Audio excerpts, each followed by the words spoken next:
Shabbat Shalom, everyone. I've been watching all of you, and I know you're drinking this in, but I just want to take a moment to appreciate the moment. Looking around at this room, this is the first time we're here since 2020 in more full force for Women's Connection Shabbat. We did it online one year. We did it half online and in person another year. We did a blend. We're still online. Thank you for all who are attending virtually. But just look around the room for a minute. The other night when we were rehearsing, we came in the Torah readers, and everyone's busy in their schedules and so on, but we took a moment to just look at each other and to appreciate what we were doing. That there had been so many times in the past when women were not allowed to do this, or also men were prohibited either because of where they lived or what was going on in the world. So we took that moment to say, to appreciate each other and look around, and to say Eshet, which I'll ask you to do in a moment. But I also want to share a couple of other special moments very briefly, only because they really caught my heart. I wasn't intending to, but I want to point it out again. One is, again, the range of people who have come here. Two, thank you, Hillel and family, for being here. I don't know if you noticed it, but everybody who read did beautifully. For those of you who know Terry Miller, who could raise her hand over there, she drove down from LA. She's moved recently. She's worked as a partner of mine with this for years. She called me this morning. She'd lost her voice. If you know Terry, losing her voice is not something that's characteristic. But that's why you heard her, and again, we thank Ron for standing in for her. And everybody else who's done it. We'll do more thanks later.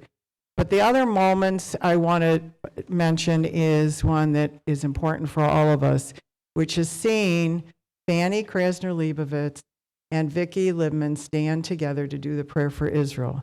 That's become an institution, and to see a Holocaust survivor, an IDF veteran, and two dearly beloved, special women stand next to each other, each taking care of each other, is just extraordinary.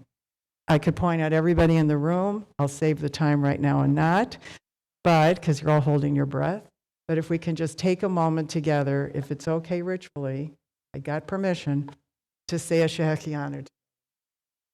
Baruch atah Adonai Eloheinu melech haolam Shehechianu v'kiyamanu v'higianu lazman hazeh.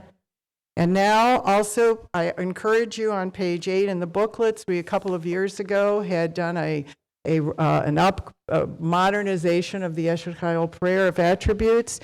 But Sue Applebaum is an exemplary example. We are so proud to be honoring her. We are so grateful her family has joined her. And I have nobody else I could have introduce her but Renee Ravage, dear friend, longtime member at Bethel, and also a member of the International Board of Women's League for Conservative Judaism. So Shabbat Shalom, everybody. On behalf of Carol Mavig, the president of the Pacific Southwest region of Women's League for Conservative Judaism, I bring greetings to the congregation and a mazel tov to Sue. What a privilege it is to introduce Sue Applebaum as our Eshet Chayil. She and I met at a Bethel Sisterhood, now Women's Connection meeting. We became very good friends. Our families have shared holiday meals, Jewish and the occasional Christmas Eve dinner at a Chinese restaurant, engaging in deep discussions and lighthearted banter. We've reveled in each other's simchas, from weddings to grandchildren, and we've mourned together, especially for Sue's beloved husband, Mark. Bless him. I've learned a lot about Sue over the years, though she never mentioned her career writing tech journals for nuclear submarines until an icebreaker at a Women's Connection meeting. That was a surprise to me. Everything else about her wasn't. She has a strong Jewish identity. Sue, Fanny, Helen, Mindy, Edna, and I spent many years in the third row in the southwest section over there of this very sanctuary on Shabbat morning until the pandemic and time intervened. Sue is a dedicated volunteer for Hadassah and for Women's Connection, which you can read about in her bio in the booklet. She works with no expectation of personal recognition, and it's the end result that's important to her. I want to personally recognize and thank Sue for all the work she does for the Tour Fund campaign, which is the dedicated philanthropy of Women's League. She appreciates that those funds raised provide scholarships and support to the students at the 5 conservative seminaries around the world where rabbis, cantors, and lay leaders are trained. As the current Tour Fund chair, I'm extremely grateful for Sue's participation. We at Bethel and the greater Jewish community are fortunate to have Sue as an active participant.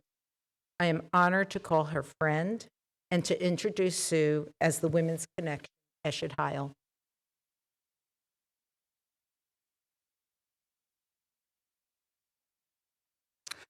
Shabbat Shalom. I am honored to be chosen the Women's Connection Eshet Chayil for this year. I accept with great humility, as the women who have gone before me as honorees have established a wonderful tradition of devotion to the Bethel congregation and to the local Jewish community. The rabbi mentioned earlier that life is a journey. Well, my life has been a journey. I was born in a very small town of Titusville, Pennsylvania, in western Pennsylvania, about 100 miles north of Pittsburgh. We had a very traditional small synagogue with about 50 member families. Many of the members were immigrants from Eastern Europe, though my parents were born in this country. I went to college in Pittsburgh, where I met my husband, Mark Applebaum, of blessed memory. We were married a year after college, and because he was pursuing a career in academia, we spent our entire 56-year marriage near universities. I worked off and on as a copy editor and technical writer, as Renee mentioned. We had 2 sons born in Chapel Hill, North Carolina, and as a family, we joined the Conservative Synagogue in Durham, North Carolina. And as a family, we joined the Conservative Synagogue in Nashville, Tennessee, during the 7 years that we lived there, and joined Congregation Bethel as soon as we moved to San Diego in 1996. At the time I was growing up, girls were mostly excluded from Hebrew studies. After we moved to San Diego, adult bar and bat mitzvah classes were offered at Bethel, and I was able to celebrate a bat mitzvah as an adult. During our 22 years at the University of North Carolina, Mark had a few colleagues and graduate students from Israel. In 1980, he was awarded a 1-year Fulbright Fellowship to Haifa University. The Fulbrights are a program that sends scholars to 135 different countries to teach and do research and learn about their host country, and it is administered by the U.S. State Department. We spent 10 months of 1980-81 in Haifa, where we were warmly welcomed by Haifa University, the Technion, and the neighbors where we were living. We had 2 very small children, a 7-year-old and a 22-month-old. We spoke very little Hebrew, though we both studied in Ulpan while we were there. We needed a lot of help with aspects of daily living, which we gratefully received from many kind people, some of whom remain friends to this day. And we had many opportunities to explore the country. When we returned to our home in the States, I felt strongly that I wanted to strengthen my connection to Israel. In addition to continuing to study Hebrew, I joined Hadassah. My mother had been a member of Hadassah during the infancy of the State of Israel, and I wanted to follow her example. So I joined and became active. Between my involvement in synagogue life and in Hadassah, I have tried to make a contribution to the local and Israel Jewish communities. I've belonged to a few other organizations and greatly respect the work that they do, but the 2 that I mentioned are my second home in the community. The synagogue, because it reinforces my Jewish values, and Hadassah, because, among other things, We treat over 1 million patients a year in our 2 Jerusalem hospitals, regardless of race, religion, or nationality, and are considered a beacon for peace in the region. My travels have taken me to a lot of places, both to live and to visit, and I may have a few more to go. But as for coming home, San Diego and this community is where it is. I want to acknowledge my immediate family members, all of whom live locally, a great blessing for me. My sons, Greg and Jonathan, and their respective spouses, Mai Nguyen and Andrea Doonan, and my 2 grandchildren, Layla and Moxie Applebaum. I also want to acknowledge my brother-in-law and sister-in-law, Fred and Dita Applebaum, who are watching from Seattle, and my brother-in-law and sister-in-law, Jeff and Debbie Applebaum, who are watching from Cleveland. Also to the Women's Connection members who have worked so hard to prepare for today and who have participated in so many ways, I offer my deepest gratitude and admiration for all you have accomplished. And thank you also to our 2 rabbis for their support. Once again, Shabbat Shalom.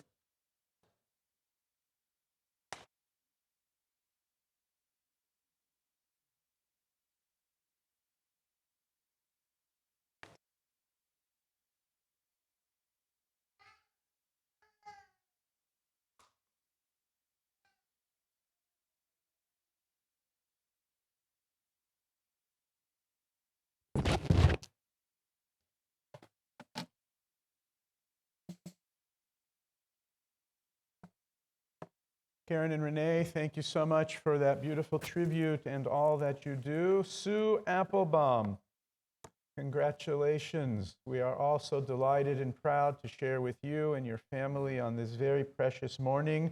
Among the righteous women of Congregation Bethel, Sue, you stand out for the respect and the admiration accorded you, for the warmth of your friendship and caring toward others. You are indeed an Eshet Chayil, a woman of valor by virtue of your writing, your career, your leadership of causes and organizations important to you, especially as you just shared with us, focused on this community, on Israel, and support for others. What's clear to me is that you follow through on what matters to you, that you have a passion for doing and a compassion for people, and you express your thoughts with wisdom, sometimes selectively so that it's heard properly, but always with insight. And so I want to share with you that one of the meanings of a woman of valor in our tradition is that the woman is not actually one of us, or I guess I should say one of you, but the woman is actually a metaphor for wisdom. And the Midrash teaches that wisdom, being a unique characteristic in life, is to celebrate it whenever you meet someone who demonstrates the wisdom of life, the sense of place, the connecting and the caring and the relationships that she nurtures. All of that is how we see you as our Eshet Chayil this Shabbat. We thank you and we congratulate you and your family and our entire community. Mazal.